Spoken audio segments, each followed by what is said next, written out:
Welcome everybody to the first of our 3 African swine fever webinars. As we know, African swine fever is probably the single biggest animal disease threat at the moment to the Australian livestock industry. My name is Patrick Kluber and I work for the Victorian Farmers Federation. At this stage, I'd like to thank our sponsors for today who made all this possible for the next 3 weeks.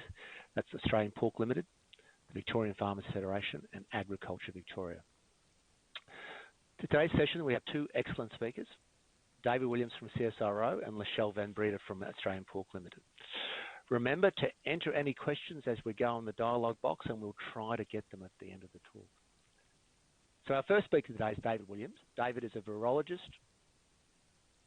and leader of the Emergency Disease Laboratory Diagnostic Group at CSIRO's Australian Animal Health Laboratory, which is now called the Australian Centre for Disease Preparedness.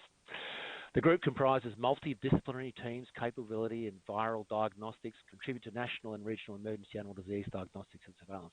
David's work is focused on laboratory diagnosis and pathogenesis of African swine fever virus, and David has represented ARL and CSIRO at the Global African Swine Fever Research Alliance since 2013, and has been involved in workshops and missions from the FAO and OIE on African swine fever diagnostics and preparedness. David's going to fill us in on some of the background to the current African swine fever pandemic. Thanks, David.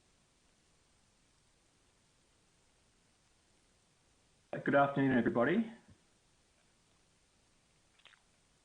I'll just flick through to my slides and just to, I guess, quickly mention what Pat had already touched on was that we've recently had a name change to the Australian Centre for Disease Preparedness, which I'm still getting used to, I have to admit. We still have the Australian Animal Health Laboratory as part of the scientific operations there, but the facility is now called the ACDP. Okay, so moving on to ASF. Talking about the virus is always a good place to start with this disease. So the virus that causes the disease, it's a unique virus. Taxonomically, it belongs to the Asparviridae family, which stands for ASF and related, ASF-AR related viruses, and it belongs to the Ascavirus genus. So it's the only species that belongs to this group of viruses. Physically, it's very large. It also has a very large genome as well. So the genome encodes about over 150 proteins. And the physical particle is about 200 nanometers in diameter. And to give you an idea of what that means, that's about 1/1,000,000th of the size of a pinhead. So obviously not something you can see by eye. What you need is an electron microscope, and I'm not sure if you can see my my arrow here, but this picture on the bottom left is what the virus looks like under an electron microscope. Kind of looks a bit like an onion cut down the middle. So lots of different layers, and the genome sits in the middle of it. And I've just got a comparison for size-wise. The other end of the spectrum for viruses is foot and mouth disease. That's a much smaller virus and encodes a lot less proteins. One of the features of the African swine fever virus is its resistance to a wide range of temperatures and acid and pH ranges.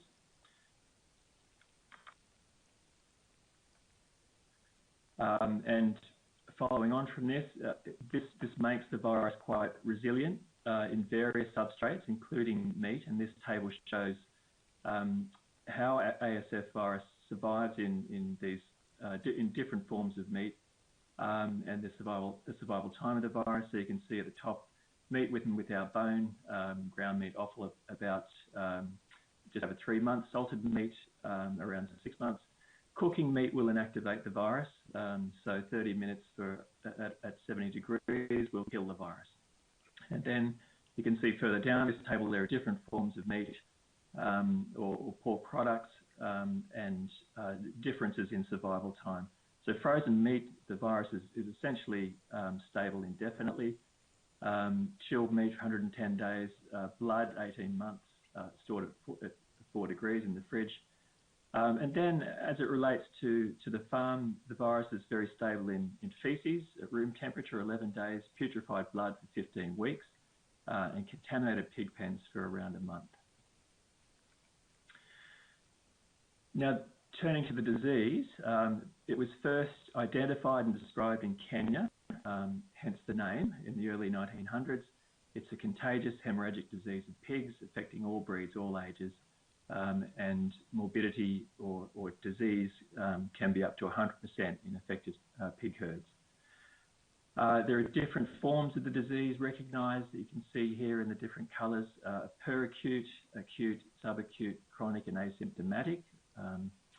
And these forms are dictated by the virulence type of the virus that's infected the pig. So the different types that have been recognised are highly virulent, moderately virulent, and low virulent. Each of the... So I just lost my slide. Thank you. Each of these corresponding fatality or mortality rates are with them. So the highly virulent strain that's currently circulating in Asia and Europe is associated with very high levels of case fatality and morbidity. Death usually occurs with the virulent strains within 7 to 10 days. Importantly, as you all probably know, there's no vaccine yet available for ASF and also no treatment. The other important thing to note is it does not infect humans, and eating infected pork will not make humans sick. They won't become infected by doing that. The other thing that's important to note, particularly for organisations like us, is that the disease is notifiable to the World Animal Health Organization. Now, what does the disease look like in pigs? This slide shows the clinical signs of disease. So the incubation period is typically cited as between 4 and 19 days.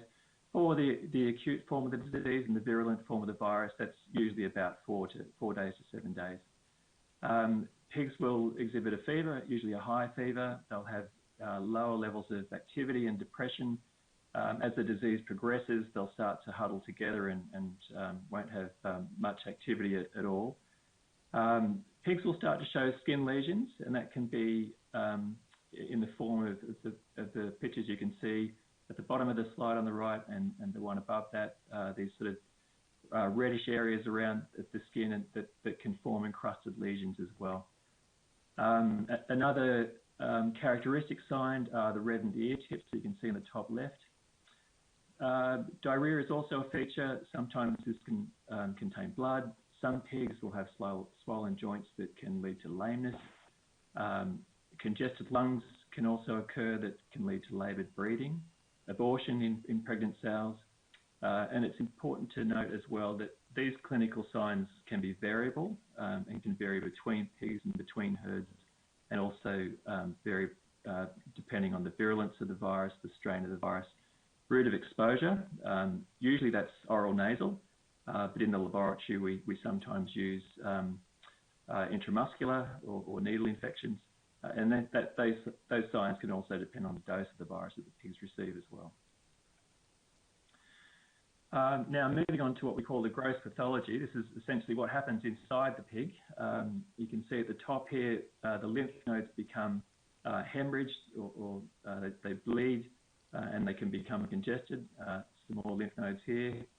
The kidneys become discoloured, they become greyish, and they show signs of bleeding just underneath the surface that you can see here, these red dots.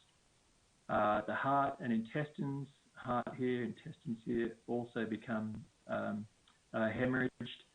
There's a lot of fluid that accumulates in the body cavity and around the heart sac. The spleen becomes enlarged and friable as well. The gallbladder can also become enlarged, and as I said before, the lungs become congested and become full of fluid and make it difficult for the pigs to breathe. So these are just some more pictures. These are photos that were taken from a colleague of mine, Simon Firestone, who's at the University of Melbourne during a trip in Vietnam that he was on late last year.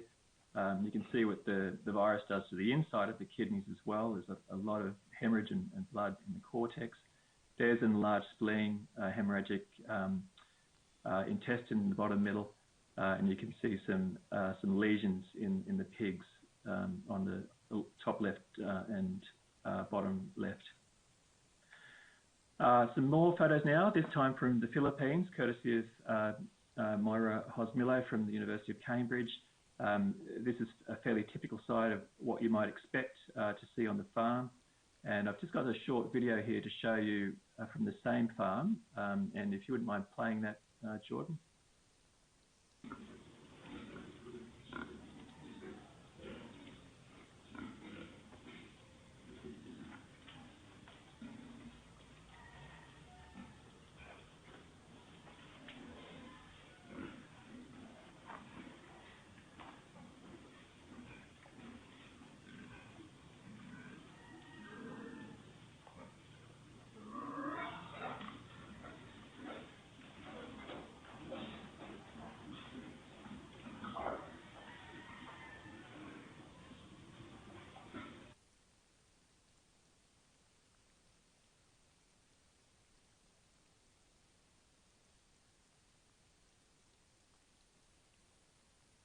Okay, I think I'm back. So a lot of depressed-looking pigs there. What's typically found as well, there'll be usually one or two pigs in a pen that haven't been affected and may not have yet been infected. Moving on, so I guess in terms of transmission within a pen and between pens, virus excretion is important. So shedding of the virus begins just prior to pigs showing clinical signs of disease, and this is typically in nasal secretions. And at the same time, virus is starting to replicate within the pig and is present in the blood. So in the clinical phase, when the pigs are showing disease, the virus can be also present in saliva, tears, urine, feces, and genital tract secretions. And just a word on the so-called contagiosity or contagiousness of ASF. It's often cited as being highly contagious, and that's really a myth that's, I guess, been propagated in the media, and you'll still see that reference in some scientific journals as well. But ASF, it isn't particularly contagious. It is contagious, but not as contagious as other viruses. And this slide is from the German veterinary epidemiologist Klaus Defner that shows a comparison of ASF with other pig diseases in a scenario of 100 pigs in a pen 1 to 2 weeks after introduction of the virus by a single infected pig, which is shown in the red in the top left box.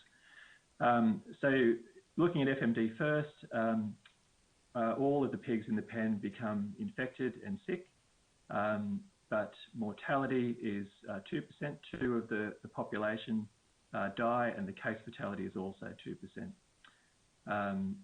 And this is an example of a highly contagious virus that really rips through a herd very quickly. Then we'll just look at ASF next. So out of those 100 pigs, 10 have become sick, but 9 of those infected pigs have died with a case fatality rate of 90%. And classical swine fever sits within the middle of that spectrum. So this highlights the high case fatality rate of ASF, but it's also important to emphasise that with time, the virus will move through that pen to infect the majority of pigs and cause very high levels of mortality. Now, ASF disease cannot be diagnosed based on clinical signs alone because it's very similar to other diseases that cause these hemorrhagic signs, such as classical swine fever, porcine reproductive and respiratory syndrome, some of the diseases associated with porcine circovirus 2 infections, bacterial septicemias, or Jedsky's disease, and also a number of forms of poisoning as well. So for those reasons, it's important that lab testing gets done. It's an essential part of the diagnostic process for ASF. There are a number of different types of the virus that have been recognised. 24 of these have been, or so-called genetic types or genotypes, have been identified based on the genetic code of a particular gene, the P72 gene. But only 2 of these are found outside of Africa. One of those, shown in the green, is genotype 1. This is only found now in Sardinia, and this is basically a hangover from the pandemic that occurred in Europe, or the epidemic, I should say, in the last century that was focused in Portugal and Spain, but spilled over to other countries like Italy. The virus or the type that's causing all the problem at the moment in Europe and Asia is a type 2, shown in the red. So this current strain is very highly conserved. Its genome has very little difference across time and across different locations, and that makes it difficult to trace the origins of outbreaks when they happen based on the genetic signatures of that virus.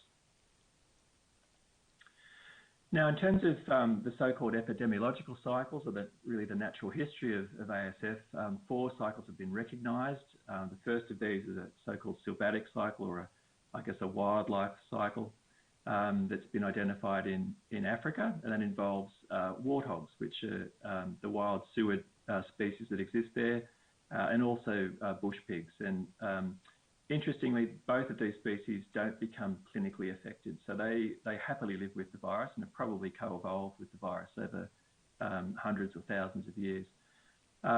Soft ticks of the Ornithodoros species have also been involved in ASF replication and life cycle in Africa.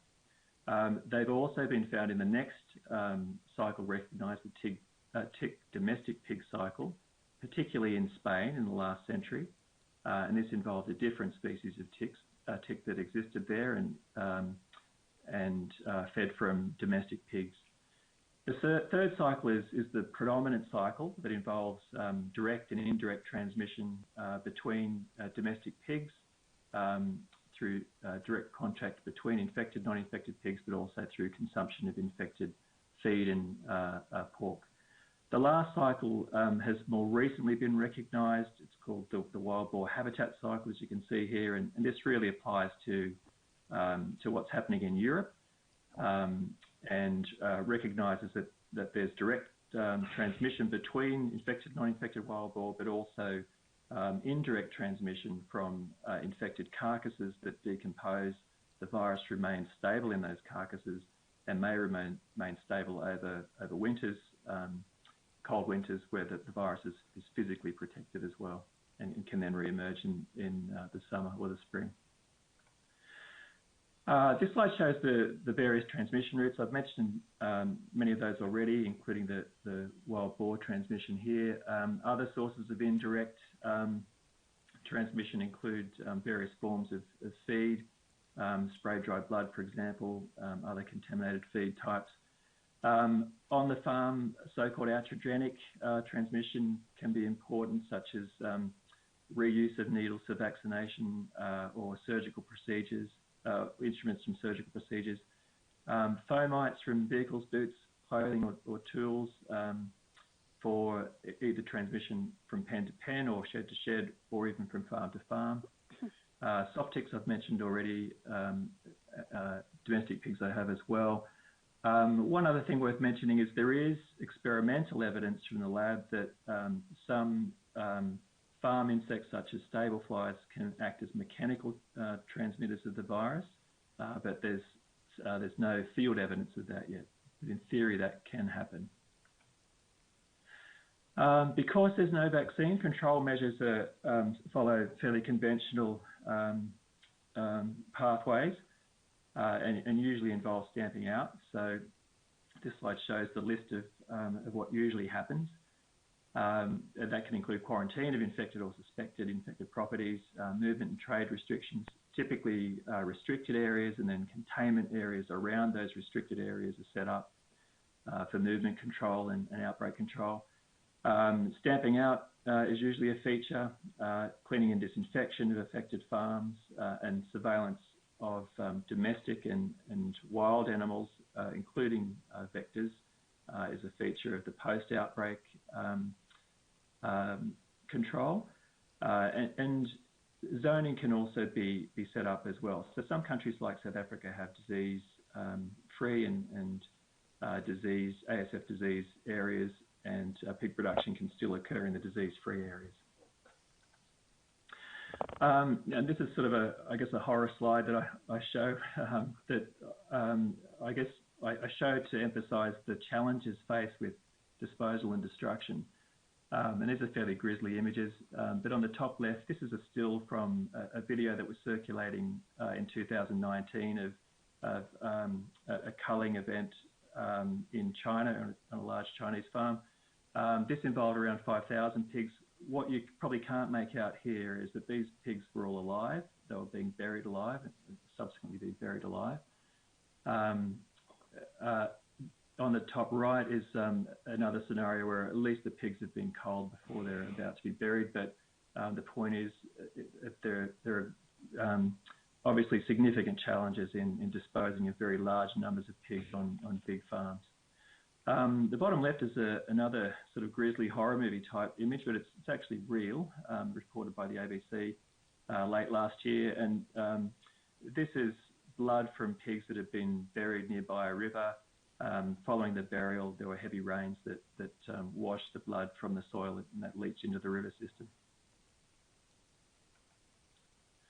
Now, vaccine progress. Vaccines are obviously a hot topic in ASF.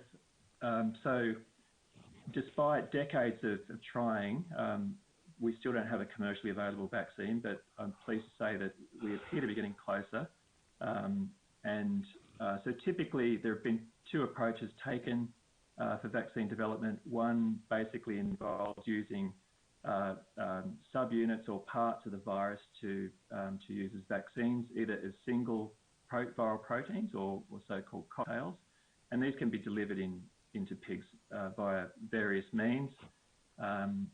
Very recently, there was a very promising report from a group in the UK that used a type 1 virus, a cocktail of proteins from this type 1 virus that protected pigs from challenge with a live virus, but it still didn't protect pigs from clinical signs or virus replication following challenge. Live attenuated viruses have shown more promise. They can protect. They can either be naturally attenuated or synthetically produced with various gene deletions. Typically, they don't protect against different types of virus. So a vaccine to type 1 usually doesn't protect against a challenge from type 2. Other issues around safety have been the lack of prevention of clinical signs and these vaccines not being able to prevent virus replication, either post-challenge or post-vaccination. One of the other challenges is that so far the more promising vaccines that have been produced using this strategy have been generated using primary pig cell cultures, and that's not a system that's very amenable to scalable industrial production of vaccines. So that's going to be another challenge to face. Whichever approach is used, what we want to be able to do is to differentiate infected versus vaccinated animals, and that's more of a challenge with the live attenuated viruses. So moving to the global situation. So ASF is now a disease of 3 continents, Africa, Europe and Asia. And just to focus on Africa first, and let's not forget Africa, there are a number of different disease cycles that exist there.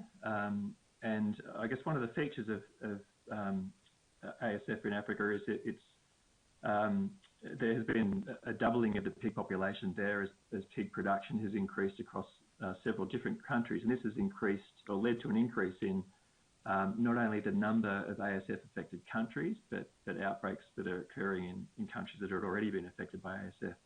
So ASF has now been found in 33 countries in Africa. Warthogs only play a minor role, so they've only been reported to be involved in about 11% of outbreaks. And this is largely because they tend to be restricted in conservation areas and kept away from domestic pigs. So the main focus of ASF in Africa is still domestic pigs. And I've just got a quote there from Mary Louise Penrith, who is a quite famous African veterinary virologist who cites in a recent review article that ASF is both rife and widespread in sub-Saharan Africa, which is quite a depressing state. But I think that same statement could be applied to Asia and some parts of Europe as well, unfortunately. So turning to Europe now, this is the current situation. In fact, this map's a little bit old, but it still reflects the current situation. The green dots are wild boar, red and blue are domestic pigs, and you can see that there's quite a wide distribution through central Russia, but the virus has also started to spread into the countries in the European Union. Different disease patterns are seen as well in Europe. So in countries, in the Baltic countries like Estonia and Latvia, it's primarily a disease that's seen in wild boar with occasional spillover into domestic pigs. But then in other countries like Romania, it's primarily a disease in domestic pigs with occasional wild boar outbreaks. And then in other countries like Belgium, Hungary and the Czech Republic, it's only ever been found in wild boar.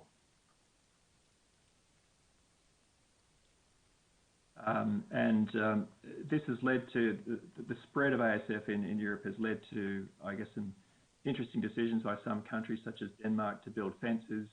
So Denmark shares a border with Germany, and I guess at the time they built this fence to prevent wild boar from Germany crossing the border, ASF was looking like it was going to spread into Germany from Poland, and it still does. It's very close to the border at the moment. But this is an example of Denmark trying to get ahead of, I guess, a potentially unfolding situation in Germany. I'll just jump to the second point here. So wild boar play a major role in the spread of ASF in Europe. Around 90% of notifications to the OE from European Union countries have been for wild boar cases. Infection is maintained in wild boar populations independently from domestic pigs. And there's also a seasonality to wild boar that's biannual. It peaks at around Christmas time and then midsummer, and it's different to what's happening in domestic pigs, which seems to be a single peak in summer. Another feature in Europe is the long-range jumps that are thought to be by people spread anthropogenic factors, so infected pork or movement of infected boar for hunting reasons are thought to have occurred, and there are examples of these: Czech Republic, Belgium, Hungary and West Poland. Worth noting that the Czech Republic have been successful in eradicating ASF from their wild boar population, and it's hoped that Belgium will follow suit fairly soon.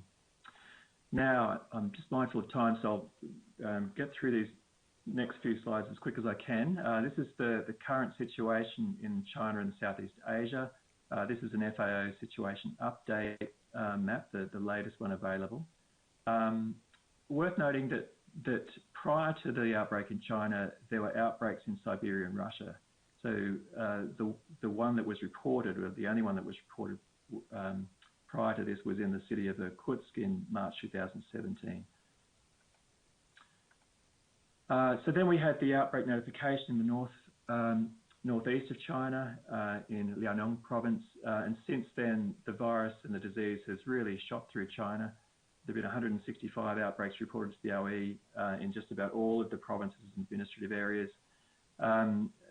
Over 1.2 million pigs have been reported to be either culled or died from the ASF, reported to the OE. However, the rubber bank analysis in 2019 estimated that around 200 million of the roughly 500 million pigs in China had died or culled based on what was happening to the markets. There's also been reports of wild boar, and in terms of how it spread, initial investigations showed that vehicles and workers accounted for around 46%, swill feeding about a third, and transport of live pigs about 20%. Next to declare was Mongolia in January 2019, then Vietnam in early 2019, just after Mongolia. Again, another example where the virus and disease has really shot through a country. It spread north to south very rapidly in Vietnam, affected all of the provinces very quickly, and so far around 6 million pigs have died or been culled. Cambodia was next, bordering Vietnam. Hong Kong also reported cases in slaughterhouses from pigs that have been transported from China, from mainland China. North Korea has reported a single event, but it's thought to be widespread through North Korea. Moving on, Laos was next to declare in middle of 2019. Then Myanmar's also reported some recent cases in Kachin State and Shan State. Philippines reported in August 2019 that initially affected Luzon, but it has now moved to Mindanao, the southern island of the Philippines. South Korea have also had an ongoing outbreak thought to be introduced from North Korea from wild boar crossing the demilitarized zone. Now, closer to home, East Timor reported over 100 outbreaks towards the end of last year, in September last year. There have been no reports since then that I'm aware of, but I understand the virus is still ongoing.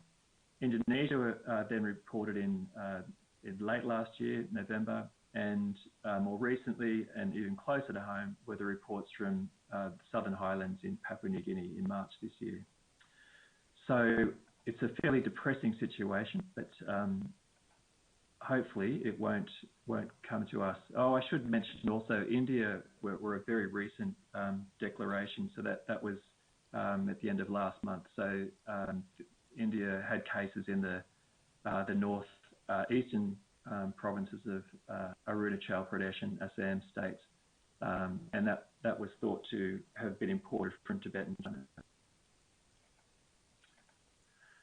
All right, just quickly, do I still have a couple of minutes, Pat?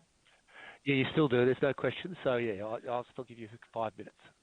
Oh, thanks. So in terms of the threats to Australia, then the potential routes of introduction are, I guess, the same as everywhere else: infected pork and pork product. Contaminated porcine genetic material have also been identified as risk products, as well as equipment and clothing into the pigs or carcasses of infected pigs that may be introduced as well. Likely mechanisms of introduction on farm are obviously swill feeding, but also there's other transmission routes that I showed in the previous slides. Feral pigs are also considered to be a risk population in Australia. So as you know, we've got a very large population, mostly focused in the north, and that's a potential reservoir that would be very difficult, I think, to eradicate ASF from. And the main threat there, I guess, is waste that's introduced into those northern borders from unregulated yachts or foreign vessels that discard their waste on beaches or on shore. Something that I wanted to mention as well is what we've been doing at ARL, as it was known back then, and that's testing for the Department of Agriculture of pork that had been seized or intercepted at airports or at international mailing centres in Sydney and Melbourne. So we've done 4 rounds of testing for the department at the end of 2018, going into November 2019. And this is focused on shelf-stable, fresh and frozen pig meat that was seized. So we initially did some testing on shelf-stable products in December 2018. So this is just before New Year and just before Chinese New Year in January the following year, and found ASF DNA in those products. We used a genetic test for this lot of testing, but at a very low rate, only about 4%. Then we tested fresh and frozen pig meat. That rate went up in January 2019, but then in September we were testing at almost 50% rate. So it really, I guess, surprised us the level of infected pork that was making its way into the food chain in Asia. Now, I'll just finish on something that we've started working on at the ACDP, and that's in relation to the potential biological role of Australian soft ticks. So we have a number of species. The ones we're focusing on are the same types that have been shown to be vectors in other countries like Spain and Africa, and this is the Ornithologus species. We've got 3 of those in Australia, and one of those we think is the most likely candidate. This is the kangaroo tick that's been shown to affect kangaroos and other marsupials, but also other mammals as well. I guess in this regard, from other testing done in other countries, all ornithologous species have been shown to be susceptible to ASF. So I guess that's our expectation for our ticks, but the question is, are they a competent vector for ASF in that are they able to replicate the virus and then transmit the virus by feeding on pigs? And do they have a blood meal preference for pigs in the field as well? If they don't like pig blood, if they don't naturally source pig blood, then they're unlikely to be a significant risk. And we've just recently established a colony of these Ornithologous guernii ticks in the secure insectary at ACDP, and we plan to do some experimental work when we can. So just quickly, take-home messages then. Physical properties of the ASF virus, particularly its resilience, combined with its ability to cause disease, have enabled efficient transmission and persistence of the virus. I guess the second point is an important take-home message as well. ASF is spread by people via infected pig and meat products. So and therefore it has huge potential for transboundary and transcontinental spread, as we've seen, and is now unfortunately considered to be endemic in most parts of Asia. So it's something I think we'll need to contend with for many years to come. Different disease patterns and features and transmission cycles are seen in different countries within continents. And if ASF were to emerge in Australia, I would expect that we'd see probably something slightly different that other countries have seen.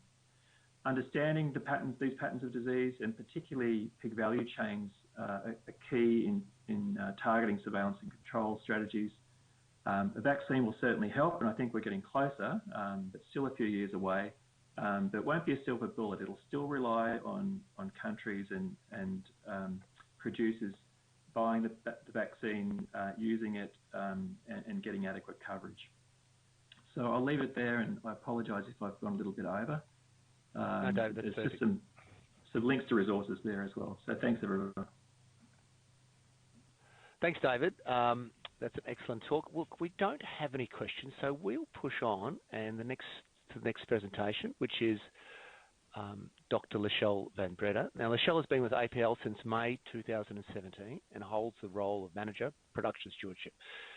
That's part of her portfolio, and in recent times, she's taken on responsibility as African Swine Fever Coordinator and continues to address industry's concerns around African swine fever, significantly improving industry's knowledge and ability to successfully respond to African swine fever incursions. Lachelle's talk today is about the possible economic impact of ASF. Thanks, Lachelle.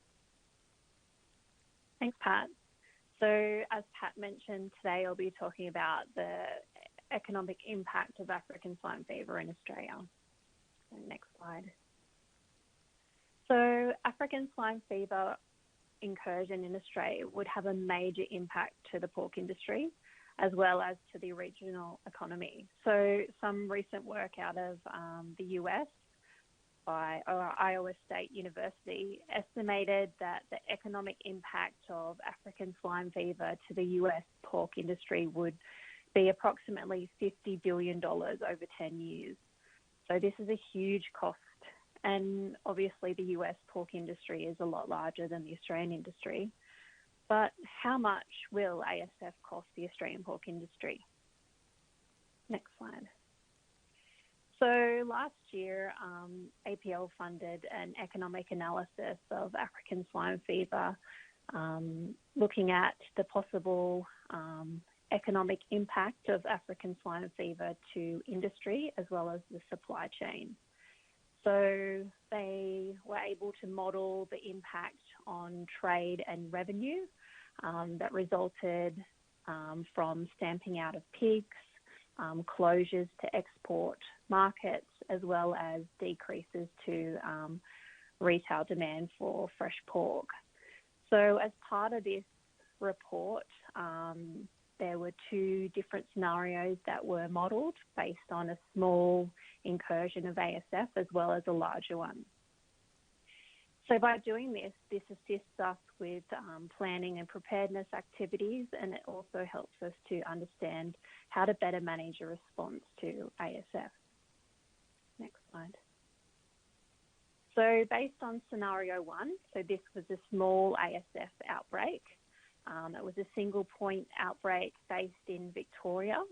And under this particular scenario, contaminated pork meat was fed to a pig, and that started the ASF outbreak. So in this particular scenario, there were 30 small to medium-sized piggeries that were infected. This particular outbreak was contained within 4 weeks, and movement from recovery to control took a period of up to 1 year. So as David mentioned earlier, there is no treatment or vaccine for ASF. So in terms of eradication of the disease, stamping out of pigs is a key part of that. So in this particular scenario, 2,845,000 sows and over 20,000 grower finisher pigs were stamped out. As part of this, the abattoir was not infected, and this remained within piggeries and was spread mainly through movement of pigs and people. So in terms of the impact on, next slide, in terms of the impact on exports, these were banned from Australia for a period of up to 1 year. Due to the isolation of Victoria and the geographical separation between Victoria and Western Australia, Western Australia was still able to trade with Singapore, but it did take up to 3 years to fully recover. In terms of imports, there was an assumed 5% reduction in imports for a period of up to 6 months. There was also a decrease of 25% in domestic retail consumption of fresh pork in Victoria, and a 15% decrease in retail nationally in the first 6 weeks of the outbreak. Next slide. So looking at the overall revenue effects of an ASF outbreak, in terms of the costs associated with stamping out, this was estimated at $18 million. In terms of pig meat export demand, the losses associated with that were estimated to be $308 million. The losses in terms of domestic demand of pig meat were $84 million. And then in terms of the total revenue effect to pig farming, so this is at farm gate, over a 3-year period, these were estimated to be $409 million.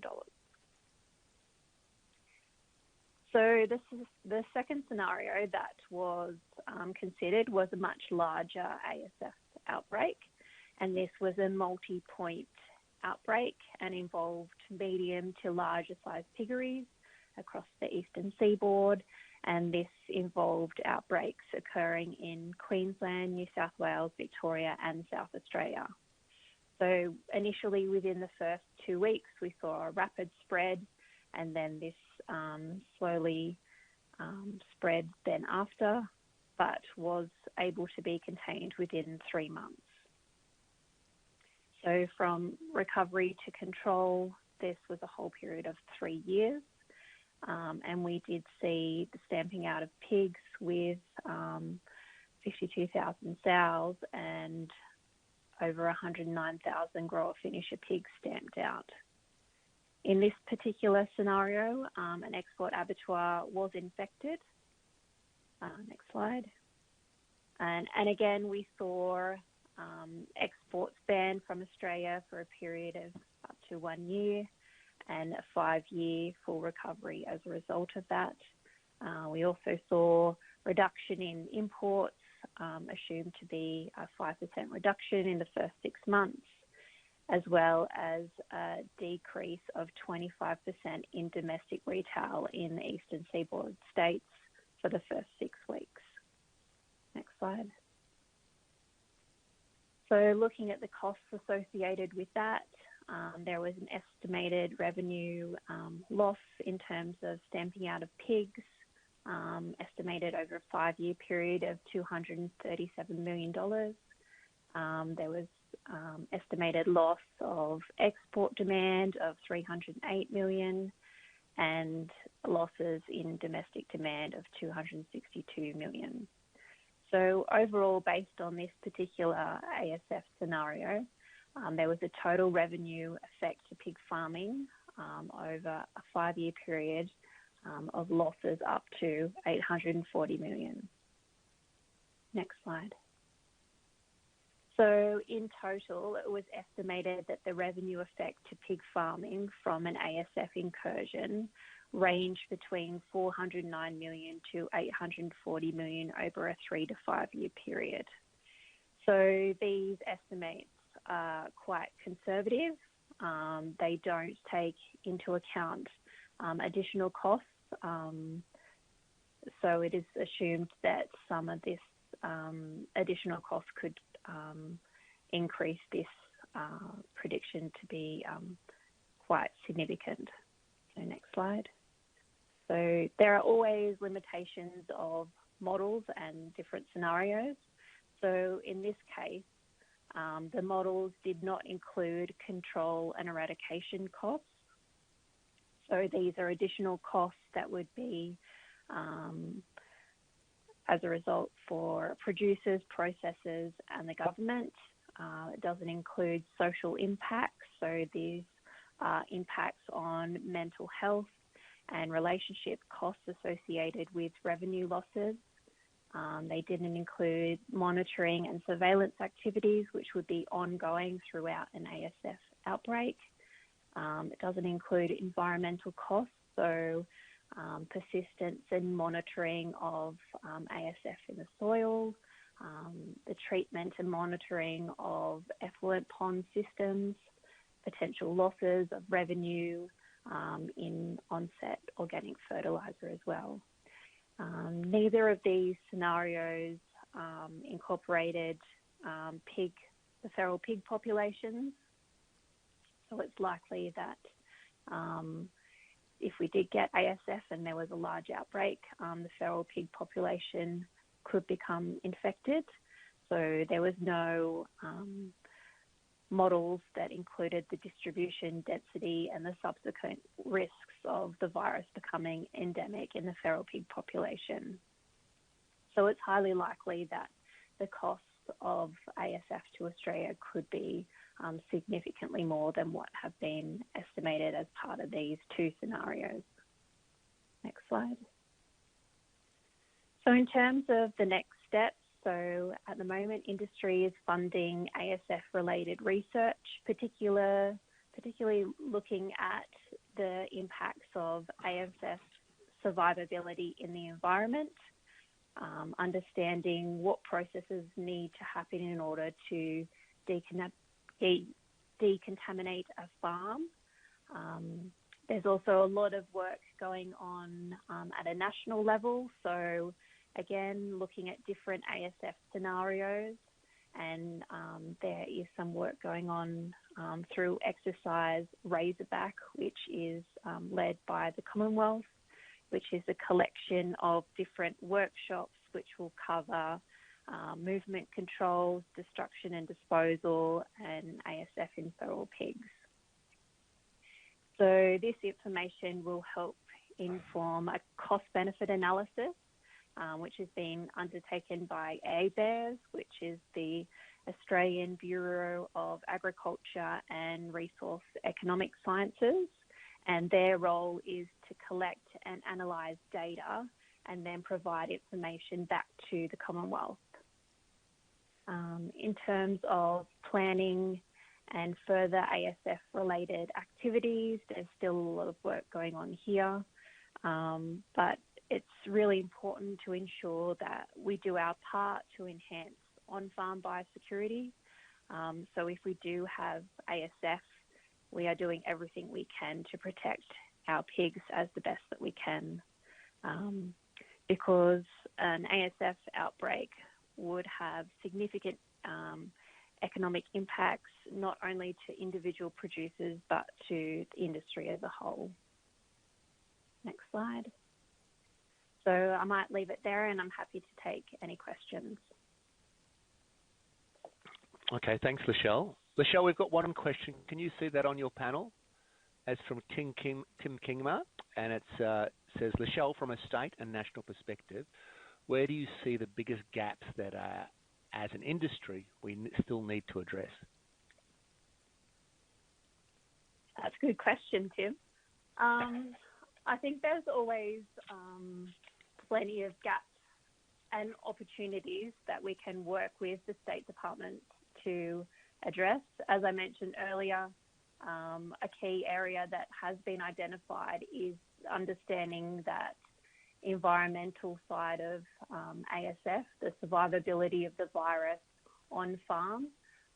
If we can understand and have strong scientific data to back up how long that virus will survive on a farm, it will help us return to normal as soon as possible.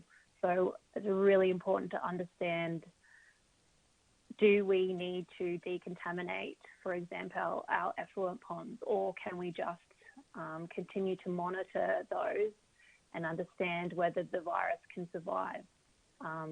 Just sort of key questions like that. And we are funding some work to try and help understand that. That will help inform policies and our response activities as a whole. Okay, thanks, Lachelle.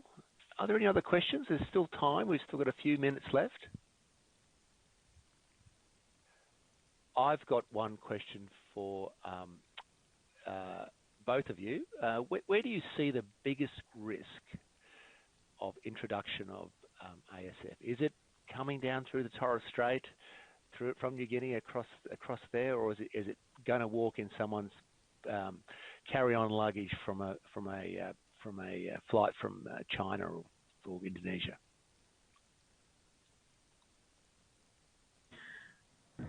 Michelle, would you like to start? Okay, I'll start. Okay. I guess I see all of those risks, Pat, as being important.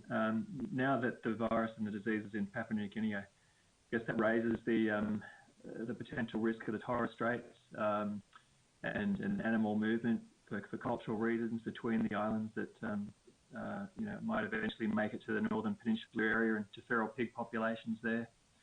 But equally, some infected pork that doesn't make it through airport security or through international mail that somehow makes its way into swill feed could also be a potential route.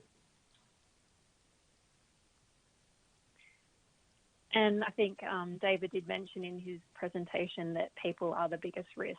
And I think we wouldn't have that illegal pork being brought into the country if it weren't for people, or the movement of pigs from Papua New Guinea potentially to northern Australia without the help of people. So I think people are definitely our biggest risk. Okay, so people in the back of a tinny or in the carry-on luggage is where we're going to get it from. Yep. Yep. As far as biosecurity goes, look, Australia's got an enviable record, and we often criticise, people who travel and say, "Oh, my bag wasn't checked," but we've managed to keep a lot of these diseases which are swept around the world, these pig diseases, and we've managed to keep them out. We've had classical swine fever in very near neighbours for a long time. Is there anything that we need to, is there any risk, anything we need to do as far as like heightening or increasing what's the most important thing we've got to do as far as keeping this disease out? I mean, the federal government's got a job to do at the border, intercepting things and keeping things out, but what about the rest of us? What about the producers out there? I understand that biosecurity is made up of several different aspects. So pre-border, at the border, and post-border. And I guess for producers, post-border is our key focus. So implementing strategies on farm to ensure that we protect our pigs as best we can, ensuring that we are practicing good biosecurity I think is just essential, not only for keeping our ASF, but also other endemic diseases and exotic diseases as well. That's great. Thanks, Michelle. David, do you have anything to add? I guess aside from the pig producers, there are other things that I guess we've done at ACDP is we've got our diagnostic tests ready to go and refined those and done those sort of laboratory-based evaluations so that we've got the most sensitive tests in place. I guess it's also worth mentioning that the Australian Emergency Plan for ASF, AusVet Plan, has been recently updated as well, and that's available for people to have a look at, and there's a link in my presentation for those interested. So those sort of things I think are important to have in place in the background as well. Terrific. Hey, thanks, guys. I think we don't seem to have any more questions. There was a couple of people have asked if they could have copies of the slides, and I believe we'll be able to send them out, and they'll be available in the resources. Thanks very much for today's speakers. They were really entertaining speakers, and thanks, guys, for keeping on time. Our next webinar will be next week at the same time, so you'll probably have a reminder of that already in your inbox today, because if you signed up for one, you've signed up for three, basically. And next week we're going to have our Chris Richards and Bree Fredericks from APN Animal Health, and Chris and Bree are going to outline some of the protocols which are considered best practice for on-farm biosecurity. Our enviable Australian biosecurity record is only as important as what we're doing from day to day from now on. And although we're going to try and keep the disease out of the border, there's also a continuum of that onto farms.